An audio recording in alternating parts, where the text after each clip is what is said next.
Hello friends, welcome back to my channel MS Parashpathar. কেমন আছেন সবাই? নিশ্চয়ই ভালো আছেন। আর আমাদেরও এক প্রকার চলছে।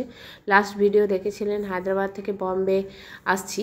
আপাতত বম্বে পৌঁছে গেছি। এখানে প্যারেলে এই রুমটা নিয়েছি। ভগ্নিপথ নিচে শুয়ে আছে আর আমরা এই দুটো বেড পেয়েছি, দুজনে শুয়ে থাকি। মা ব্রাশ করছে। সকালবেলা থেকেই শুরু করে দিলাম আজকে ব্লগ।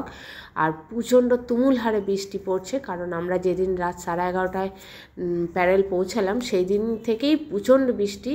এখানে নাকি প্রচণ্ড বৃষ্টি হয়, আগেও শুনেছি, তবে এখানে তো আর বেড়াতে আসিনি, এসছি মাকে ডাক্তার দেখাতে। তাই সকাল সকাল উঠে গেছি, ডাক্তারখানায় যেতে হবে, কাজকর্ম সারতে হবে। আর এই ধারে জলের অবস্থা দেখুন, এগুলো নাকি এদের রিজার্ভার। জলের অবস্থা সাত সকালে এই, তার মানে সারাদিন কীভাবে চলবে। তবে বললো 9টার সময় জল চলে আসে, দেখা যাক। তো মুখ টুক ধুয়ে ফ্রেশ হয়ে নিয়ে এরপর সবাইকে খেতে দেবো দেখি। আর এখনও ভগ্নিপথ ঘুমাচ্ছে, ওঠেনি। আমি আর মা উঠে গেছি। মায়ের এগুলো কি র্যাশের মতো হয়েছিল, ওখানেই হয়েছিল। সে পাপু ওঠো, 8টা বেজে গেছে। 8টায় কাটো নাকি? 8টায় বাজে। ভগ্নিপথকে উঠিয়ে বিছানা পরিষ্কার করে ভগ্নিপথ ব্রাশ করছে আর জল গরম দিয়ে সকাল স্টার্ট হয়। আর এই হচ্ছে অল্প বাসনের, অল্প মেম্বারের, ক্ষণিকের যাযাবরের সংসার। এইভাবেই চলছে। মাকে বয়েলড ওয়াটার দিয়েছিলাম, মা একটু গরম জল বয়েলড ওয়াটার খেলো। আর আমাদের এই জল শুরু হয়ে গেছে। কালকে রাতের এই বড়াটা বেঁচে গেছে, কোনো না কোনো কাজে লাগাবো, সেইগুলো রেখে দিয়েছি। আর এই যে সকালবেলা গরম জল একটু খেয়ে নিলাম, এটা দিয়েই সকাল স্টার্ট করি, তারপরে চা করে দেবো। ভগ্নিপথ অবশ্য বিস্কুট আর জল খেয়ে নেয়, তাই ওকে আর চায়ের সঙ্গে বিস্কুট দিলাম না। আমি বিস্কুট, ও ভগ্নিপথের চা, মায়ের ছোলা আর মুড়ি। আর ভগ্নিপথ চা বিস্কুট খেয়ে বেরিয়ে গেল হসপিটালের দিকে। ও বললো যাই, আমি টোকেনটা কাটি গা, প্রচণ্ড বৃষ্টি পড়ছে। আর এখানে ভগ্নিপথ যাওয়ার সুযোগে আমরা কাপড় জামা কেচে নিয়েছি, কারণ ঘরের মধ্যে এক সাইডে পায়খানা, এক সাইডে বাথরুম। আর ও অ্যাকচুয়ালি ছেলে, তো ওকে বারবার বলতে খারাপ লাগে যে তুমি বেরিয়ে যাও, আমরা জামা কাপড় কাচবো। তো যাই হোক, জামা কাপড় কেচে আমরা রেডি হয়ে গেছি। এরপর একটু খাবার দাবার কিছুটা বানিয়ে নেবো, দেখি জল খাবার কী করবো। তবে ভাতে আপাতত উচ্ছে আলু ভাজা আর একটু ফুলকপি ছিল, ওটাই আলু দিয়ে আর বড়াটা দিয়ে তরকারি করে দেবো। এই হচ্ছে যাযাবরের মতো সংসার। এটা হচ্ছে পায়খানা আর এটা হচ্ছে বাথরুম। বুঝতে পারলেন তো, মানে রান্নাঘরের এক সাইডে পায়খানা, এক সাইডে বাথরুম। বাথরুমটা বহুতই ছোট। তো যাই হোক, এর মধ্যেই কাজ চালিয়ে নিতে হচ্ছে, যেহেতু এটা আমাদের স্থায়ী ঘর নয়। কিছুদিনের মধ্যেই আমরা এই ঘরটাও ছাড়বো, এরকমই ইনকাম করে আছি। জলখাবার তাড়াহুড়োর মধ্যে কি বানাবো খুঁজে পাচ্ছিলাম না, তো কয়েকটা ব্রেড ছিল আর জ্যাম ছিল, ব্রেড জ্যাম এই রেখে দিলাম। মা অবশ্য খাবে না, মাকে দেখি অন্য কিছু বানিয়ে দেবো, কর্নফ্লেক্স, দুধ, এসব কিছু। আর এধারে উচ্ছে আলু ভাজাটা চাপিয়েছি, খেয়ালই নেই ভিডিও বানাবার চক্করে, না পুড়ে গেলে মুশকিল হবে, কারণ ভগ্নিপথ খাবে তো। আর আমাদের পুড়ে গেলে অসুবিধা নেই, তো আলুটা একটু দিয়ে দিলাম এরপরে, কারণ উচ্ছেটা তিতোর ভাবটা তাহলে কেটে যাবে। আলুটা অবশ্যই এখানে খুব ভালো আলু। এই বাসনগুলো অবশ্যই ইউজ করিনি, এই বাসনে আমরা খাবো না, বাসনগুলো যা অবস্থা, ছিচ্ছি মা গো মা। তো তারপরে রান্না টান্না আমি উচ্ছে আলু ভাজাটা সেরে নিয়ে আমিও বেরিয়ে পড়লাম। মাকে বললাম, মা তুমি ফুলকপি আলুর তরকারিটা করে নিও। আর আমি হসপিটালের দিকে বেরালাম। দেখি ভগ্নিপথ কতটা কাজ এগিয়ে রেখেছে, কারণ ও বলেছিল আমি টোকেনটা কেটে রাখবো, তারপরে দিদি তুমি যেও, ডাক্তারের সঙ্গে কথা বলা এ করা সমস্ত তুমিই করবে। আমি সেই মতো এগিয়ে গেলাম। বললো হোমি বাবা বিল্ডিংয়ে যেতে। হোমি বাবা বিল্ডিং খুঁজে পাই নাকি, চলুন দেখি। এখানে তো অনেকগুলো বিল্ডিং আছে।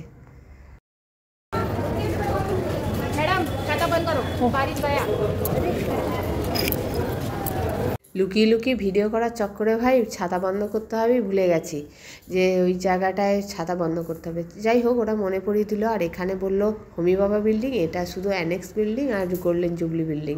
হোমি বাবা বিল্ডিং খুঁজে পাচ্ছি না, চলুন দেখি, খোঁজার চেষ্টা করি।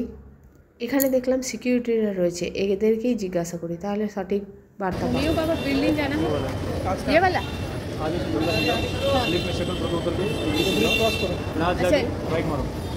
अच्छा, लिफ्ट में जाना पड़ेगा।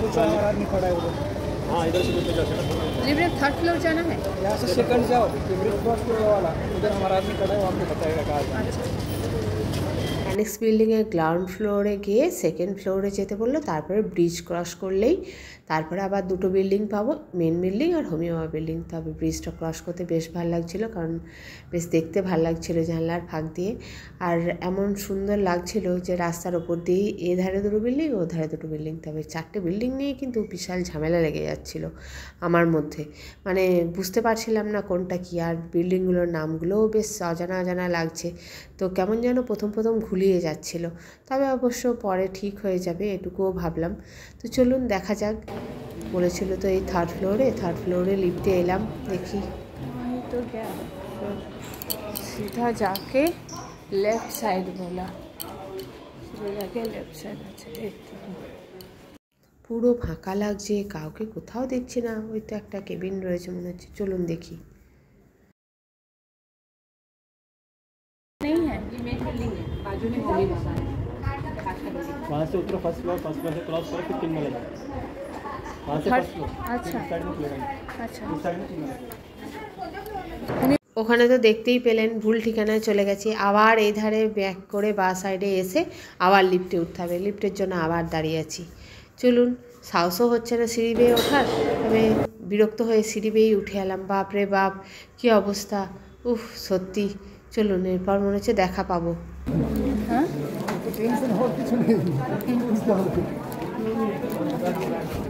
মেন বিল্ডিংয়ে চলে গেছিলাম, ওখান থেকে বলছে না বাজুওয়ালা বিল্ডিং।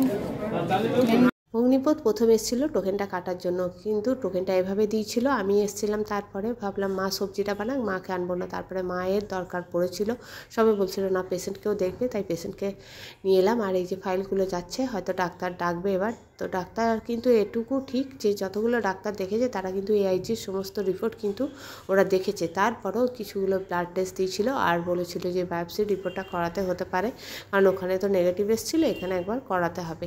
তো ইনি যেহেতু জুনিয়র ডক্টর, তো উনি আবার একটা সিনিয়র ডক্টরের কাছে পাঠালেন। ওনার সেই সময় চলছিল লাঞ্চ টাইম। আমি দাঁড়িয়েছিলাম দরজার সামনে অনেকক্ষণ ধরেই। আমাদের আর সেবারে দুপুরে খাওয়া দাওয়া হয়নি, খাওয়া দাওয়া রান্না করলেও। তো যাই হোক, এখানেই সারা দুপুরটা কেটে গেল ব্রেড আর বিস্কুট খেয়ে। তারপরে সন্ধ্যেবেলায় বাড়ি এসে আবার বললো একটা সিটি স্ক্যান, ওই ডাক্তারে বলেছিল আবার সন্ধ্যেবেলায় যাচ্ছি, মাকে নিয়ে সিটি স্ক্যানটা করতে হবে, আজকেই করতে হবে।